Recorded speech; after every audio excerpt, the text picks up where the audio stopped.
চতুর্থ শ্রেণীর ছাত্রছাত্রীরা, তোমাদের অন্যান্য বিষয়ের মতো প্রথম সাময়িক যে মূল্যায়ন, প্রথম পর্যায়ক্রমিক যে মূল্যায়ন, সেই মূল্যায়নের অন্যতম বিষয় হিসেবে শারীর শিক্ষা ও কলা শিক্ষা অবশ্যই থাকবে।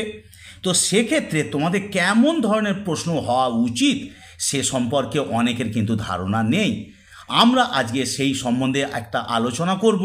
প্রশ্নগুলো তোমাদের দিয়ে দিচ্ছি, তোমরা অবশ্যই তোমাদের যে বই আছে সেই বই থেকে তোমরা এই উত্তরগুলো অতি সহজেই বার করে নিতে পারবে। তো কেমন ধরনের প্রশ্ন হয় সেই প্রশ্নগুলো সম্বন্ধে তাহলে আলোচনা করা যাক।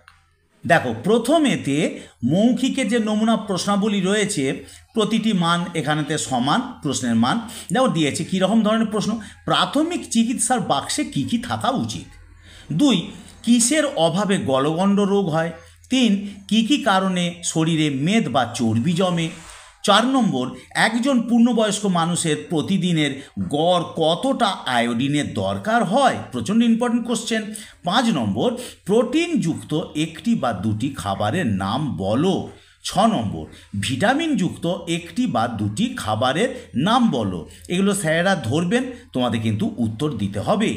7 দাগে, স্নেহ পদার্থযুক্ত একটি বা দুটি খাবারের নাম বলো। 8, লৌহযুক্ত একটি বা দুটি খাবারের নাম বলো। 9 দাগে, প্রতিদিন আমাদের কমপক্ষে কতটা জল পান করা উচিত? 10 নম্বর দাগের, ডায়রিয়া কি?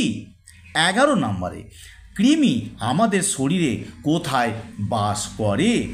কৃমি আমাদের শরীরে কোথায় বাস করে? 12 নম্বর, রক্তাল্পতা কেন হয়? এই প্রশ্নগুলো তোমাদের অবশ্যই জেনে রাখা দরকার আছে। 13 নম্বর দাগের আছে কি না, কানের একটি রোগের নাম বলো। 14 নম্বর, কিভাবে কানের যত্ন নেবে? 15 নম্বর, সূর্যের আলোয় কি ভিটামিন থাকে? 16 নম্বর, দুটি চর্মরোগের নাম বলো।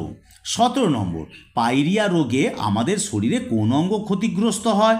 18 নম্বর, চোখের একটি রোগের নাম বলো। 19 নম্বর, চোখ থেকে অন্তত কত দূরে বই রেখে বই পড়া উচিত? 20 নম্বর, চোখ থেকে অন্তত কত দূরে বসে টিভি দেখা উচিত? এই যে এতগুলো প্রশ্ন, এর মধ্যে থেকে স্যারেরা বেছে বেছে তারা নির্দিষ্ট সংখ্যক প্রশ্ন ধরবেন। তো এইগুলোর মধ্যে থেকে যদি তৈরি থাকা যায় তাহলে কত সুন্দর উত্তর দেওয়া যাবে।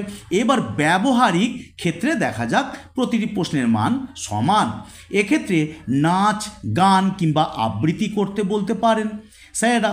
এরপরে আঁকা ছবি, সেই ছবি তোমাদের নিয়ে যেতে হতে পারে বা আঁকতে দিতে পারেন। হাতের কাজ নিয়ে যেতে হবে, সেই হাতের কাজ থেকে নাম্বার আছে। ব্রতচারী বা কুচকাওয়াজ, যেটা মনে করবেন স্যার ব্রতচারীও করাতে পারেন।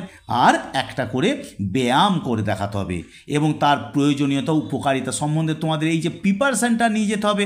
এর ফলে তোমরা ফেসিলিটি বা সুবিধা পাবে। তাহলে এই রকমভাবে তৈরি হয়ে তোমাদের বিদ্যালয়ে যেতে হবে। তাহলে এ সম্বন্ধে তোমাদের একটা ধারণা হলো।